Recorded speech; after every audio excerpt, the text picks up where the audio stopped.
అందరికీ నమస్కారం. సాయి న్యూస్కి స్వాగతం. ఇప్పుడే అందిన వార్త. ఈపీఎఫ్ఓ ఖాతాదారులకు బిగ్ అలర్ట్. జనవరి 31 వరకే ఛాన్స్. పెన్షనర్లు ఆన్లైన్ లేదా ఆఫ్లైన్ విధానంలో లైఫ్ సర్టిఫికేట్ విధిగా సమర్పించాల్సి ఉంటుంది. నిర్ణీత గడువులోగా సమర్పించుకుంటే పెన్షన్ ఇతర సౌకర్యాలు నిలిచిపోతాయి. వాస్తవానికి లైఫ్ సర్టిఫికేట్ సమర్పించేందుకు ప్రభుత్వం విధించిన గడువు డిసెంబర్ 31, అంటే మరో 18 రోజుల్లో ముగియనుంది. కేంద్ర ప్రభుత్వ, రాష్ట్ర ప్రభుత్వ పెన్షనర్లు పెన్షన్ కొనసాగించుకునేందుకు లైఫ్ సర్టిఫికేట్ సమర్పించాల్సి ఉంటుంది.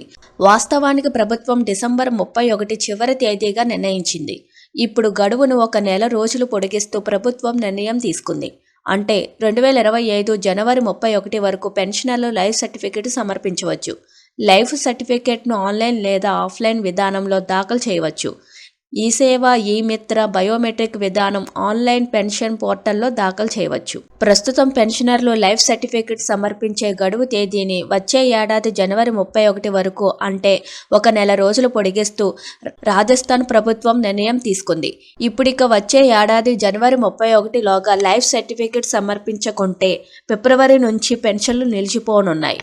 తిరిగి ఎప్పుడైతే సమర్పిస్తారో అప్పటి నుంచి పెన్షన్లు అందుతుంది. పెన్షనర్లు తమ లైఫ్ సర్టిఫికేట్ను పెన్షన్ పోర్టల్, ఈ మిత్ర, మీ సేవ, బయోమెట్రిక్, పోస్టాఫీస్ లేదా బ్యాంకుల్లో సమర్పించవచ్చు. లైఫ్ సర్టిఫికేట్ గెజిటెడ్ అధికారి ధృవీకరణ సంతకంతో ఉండాలి. లైఫ్ సర్టిఫికేట్ లేదా జీవన్ ప్రమాణ పత్రం అనేది చాలా అవసరం. ఇది బయోమెట్రిక్ అనుసంధానిత డిజిటల్ పత్రం.